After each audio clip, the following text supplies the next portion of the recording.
Well, I know you're hot, so let's get started. Welcome, everybody. Ambassador Nikki Haley, members of the media, friends, welcome to Susan B. Anthony, Pro-Life America. We are at the dawn of a moment in history after 50 years of struggle. Now we have the opportunity to save lives and serve women. This same moment demands powerful national leadership on the most fundamental right each of us has, the right to live. At a time the courts have given back our voices through elected representatives and bring our laws in line with the rest of the civilized world, many can't seem to find their voices. We at SBA are making sure voters are clear on how all presidential candidates will advocate for the lives of unborn children and their mothers or not. And that's why I'm so happy to welcome Ambassador Nikki Haley, who I know is a friend and a leader, and who has decided something very important, and that is to lead, to go toward the issue and not to run away. She is uniquely gifted in speaking to this in justice and love for woman and child, and giving them everything that they need and that they deserve. Ambassador Haley, I'll leave the rest to you, but welcome, and we really look forward to hearing what you have to say. Appreciate you. Thank you so much. Thank you. Thank you, Marjorie, and thank you to Susan B. Anthony List for its tireless work on behalf of innocent children and moms. My subject today is the conversation around abortion. It's a sensitive topic that deserves our attention. It's one that too many politicians either demagogue or hide from. I won't demagogue or hide from it. I'm here to speak about it directly and openly. I won't address every single question or angle. Rather, I aim to start a constructive, personal topic for both women and men. I understand why. Someone's body and someone else's life are not things to be taken lightly, and they should not be politicized. The issue should be addressed with sensitivity and respect, not judgment and hate. Most people have a story that has brought them to their views about abortion. It could be a personal experience. It could be a trauma that a family member or a friend endured. It could be a moral conviction. It could be our concerns about our daughters and their future. This is my story. I am pro-life. I am unapologetic or unhesitant about it. Not because the Republican Party tells me to be, but for very personal reasons. My husband was adopted, and I am reminded of that blessing every single day. Michael's birth parents lived in poverty. His father was an alcoholic and in and out of prison. His mother suffered a traumatic brain injury. When he was just a few years old, Michael and his siblings were taken from their home. Later, they were put into foster care. It was a rough experience for him. Thankfully, when he was 4 years old, a loving family adopted Michael and his younger sister. It changed their lives. Adoption literally saved them. Every day is a blessing because someone gave him life. Every day is a blessing because a family loved and raised him under difficult conditions. The world is better because of Michael Haley. He's an amazing father and husband. He's a combat veteran who served our country in war. He continues to help adoption and at-risk youth causes because he wants to help others who were born in his situation. I often think about what would have happened if Michael had not been so blessed, if his biological mother had chosen a different path. My husband is reason number one that I stand for life. Every day I get to spend with the love of my life reminds me that I am blessed that someone saved his life. The second reason is that Michael and I struggled to have children of our own. I had many challenges as a teenager into my college years. I went through numerous surgeries. When Michael and I were married, I couldn't wait to be a mom. But what happened so easily for many of my friends was not my path. We went through countless sessions of fertility treatments. Every day I wake up, and see or speak to my 2 children, I feel blessed. The greatest job I will ever have is being their mom. Our eldest daughter got married just 10 days ago. I will never forget the day she was born, and then seeing her walk down the wedding aisle with her dad. I felt what countless parents feel: love, pride, overwhelming joy. I believe every life is a blessing from God. My heart hurts when someone decides not to go through with a pregnancy. My record on abortion is long and clear. As a state legislator, I voted for every pro-life bill that came before me. We made it easier for women to get ultrasounds. We required a 24-hour wait before abortions. As governor, we passed the Born Alive Infant Protection Act, protecting babies during botched abortions. I signed a law protecting unborn babies from the moment they could feel pain. We also launched initiatives that paired thousands of vulnerable first-time moms with nurses who had specialized training in maternal and child health. I kept up the fight as ambassador to the United Nations, and I'm not done yet. My goal as president will be the same as it was when I was governor and ambassador. I want to save as many lives and help as many moms as possible. The mission has become more urgent this past year. With the Supreme Court's Dobbs decision, we entered a new era. It's really a return to the way the issue was decided in our country for over 2 centuries. Until 1973, abortion was not a federal issue. Each state decided where it stood. Many had restrictive laws. Some had permissive laws. Yes, the issue was controversial, but the citizens of each state reached a consensus that reflected their values. Then, in 1973, the Supreme Court changed all that.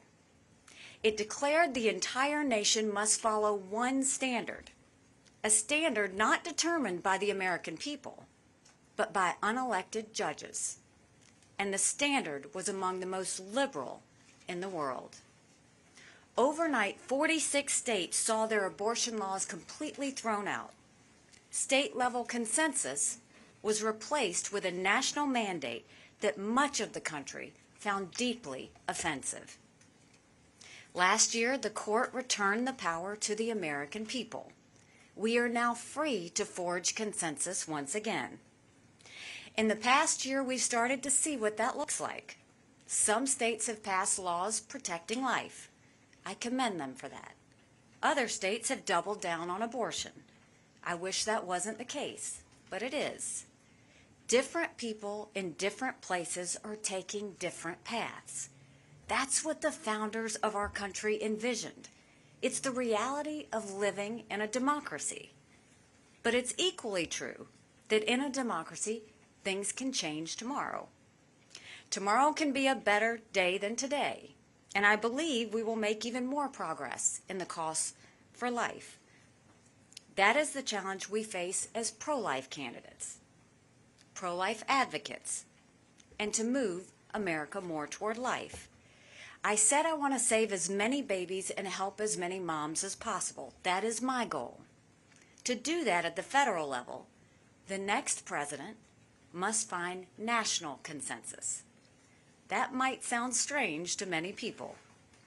Under Roe, consensus was replaced by demonization. And let's be honest, most in the media prioritize demonization. They stoke division, pitting Americans against each other. No one talks about finding consensus. Everyone goes to the barricades and attacks the other side. They've turned a sensitive issue that has long divided people into a kind of gotcha bidding war. How many weeks are you for? How many exceptions are you for? And the list goes on. But these questions miss the point if the goal is about saving as many lives as possible. You don't save any lives if you can't enact your position into law. And you can't do that unless you find consensus. Reaching consensus starts with humanizing, not demonizing. Just like I have my story, I respect everyone who has their story. I don't judge someone who is pro-choice any more than I want them to judge me for being pro-life. Today, each state is finding its own consensus, as it should. Nationally, however, the task is much harder. As a practical matter, you only achieve consensus when you have a House majority, a 60-vote Senate majority, and a president who are all in alignment. We are nowhere close to reaching that point. Today, there are around 45 pro-life senators, depending on how you count them. There haven't been 60 Republican senators since 1910. It could happen one day, but it hasn't happened in over 100 years, and it's unlikely to happen soon. We have to face this reality. The pro-life laws that have passed in strongly Republican states will not be approved at the federal level. That's just a fact, notwithstanding what the Democrat fearmongers say. They say Republicans are about to ban all abortions nationwide and send women to prison. These wildly false claims, amplified by sympathetic media, are not designed to do anything other than score political points. They know as well as anyone that no Republican president will have the ability to ban abortion nationwide, just as no Democrat president can override the laws of all 50 states. It's just not going to happen. But that does not mean we can't save as many lives as possible. I do believe there is a federal role on abortion. Whether we can save more lives nationally depends entirely on doing what no one else has done to date, and that is to find consensus. That's what I will strive to do. In fact, I believe common ground already exists. There is broad public agreement that babies born during a failed abortion deserve to live. They need medical attention and the full protection of the law, just like every other baby. There is broad political agreement that we should never pressure moms into having an abortion. They should get support to carry their baby to term. They should be able to get information from pregnancy resource centers, and especially about adoption. We must do better when it comes to adoption, to make it easier for adoptive parents and to avoid children growing up in a government system with too little love. We can broadly agree that pro-life doctors and nurses should never be forced to violate their beliefs. The right of conscience matters just as much as the right to life. Surely, we can all agree that abortion up until the time of birth is a bridge too far. Only 7 countries on earth allow elective late-term abortions. We're talking about brutal regimes like Communist China and North Korea. We should be able to agree that contraception should be more available, not less. And we can all agree that women who get abortions should not be jailed. A few have even called for the death penalty. That's the least pro-life position I can possibly imagine. Those are just some areas where national consensus is already within reach. There are others too, and we should do the hard work to find them through heartfelt dialogue. Sadly, finding consensus is the last thing on the mind of anyone in today's political or media class. Conflict makes for good fundraising copy and scary TV ads. Consensus doesn't get a lot of ratings or clicks. Hating and judging each other has become the norm instead of respecting one's personal story. I would remind those on the left who demonize anyone who is pro-life that it was not too long ago when President Bill Clinton said he wanted abortion to be, quote, safe, legal, and rare. Few Democrats say rare anymore. Just the opposite. Many want legal abortion anytime, for any reason, at any stage of pregnancy, in every state and town in America. Some radical activists are even lighting pregnancy resource centers on fire. These are not the voices of consensus. They are acts of division and hatred. President Biden has done nothing to discourage it. In fact, he promotes it. That's not leadership. It's more partisanship of the worst kind. Pro-life political leaders and candidates must not put up with being demonized. We should call out the extremism of the left. We don't need a president who endangers lives while dividing our country even more. We need a president who unites Americans and brings out the best in them, even on the toughest subjects. That will be my approach as president. I believe in conversation. I believe in compassion. I believe in empathy, not anger. We're not just talking about policy here. We're talking about people. That's often lost in this debate, on the left and the right, but it's front of mind for me. I acknowledge the humanity of both the unborn baby and the pregnant mom. I know how hard pregnancy can be. Some days you're so sick you can't get out of bed. You worry if you're up for raising a baby, and you know you're going to need a lot of help. That's what I felt during my pregnancies. Many women have it much harder. I desperately wanted a child. I had a loving family eager to help out. But some moms never wanted to be pregnant at all.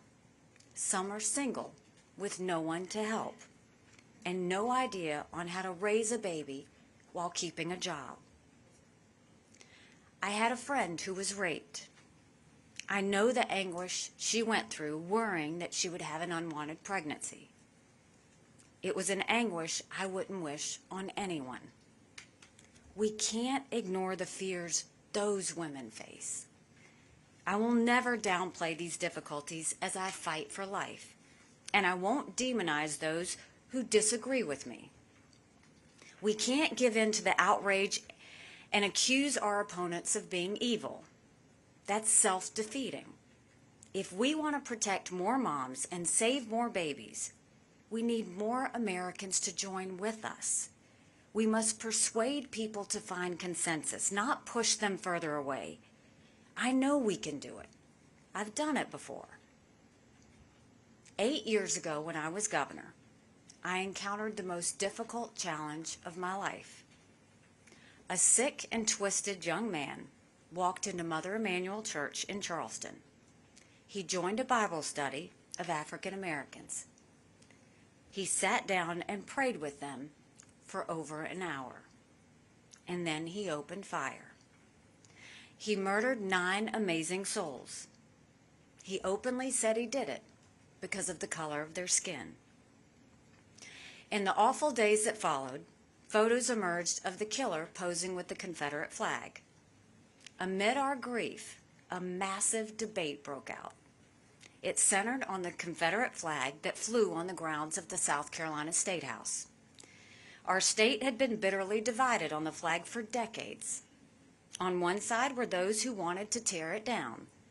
On the other side were those who wanted to keep the flag. Both were united in their sadness over the Mother Emanuel murders, but they were divided about what the flag meant and what taking it down would mean, of a brutally oppressive past. As a state, we can survive as we have done while still being home to both of those viewpoints. We do not need to declare a winner or a loser. And so I said it was time to remove the Confederate flag from the State House grounds. But several days later, large, diverse, and bipartisan majorities in our state legislature voted to bring the flag down. We found consensus on a very tough issue. Republicans and Democrats worked together and made progress by talking to each other as human beings. We saw past our differences and united to move forward as one state and one people. What was true then with the flag can be true now with abortion. This shouldn't be about one movement winning and another one losing. This shouldn't be about picking sides, scoring points, or stoking outrage. It's about saving babies and supporting moms.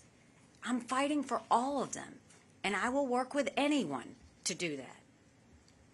I have faith we can make progress.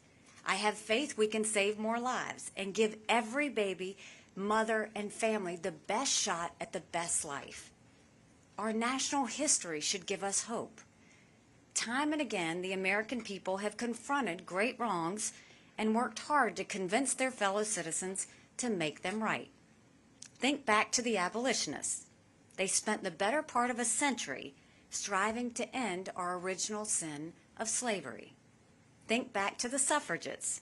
It took them longer to secure the support of their fellow citizens for women's right to vote. Think back to the leaders of the civil rights movement. Their tireless work showed America that segregation was wrong and equality was right. Think back to the progress we're already making in the restoration of the right to life. 50 years ago, a court forced unlimited abortion on an unwilling nation. Millions of Americans responded, not with rage, but with resolve. They reminded our fellow citizens about the humanity of the unborn child and the needs of pregnant mothers. Now that power has been restored to the people. Let us treat it as the important and deeply personal issue that it is. Let's discuss it in a way that allows Americans to show love for one another, not judgment or contempt. And let's find a consensus that allows us to save as many babies as we can while supporting women in difficult situations.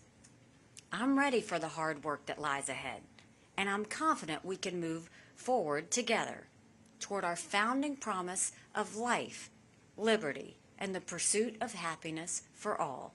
Thank you, God bless you, and God bless America.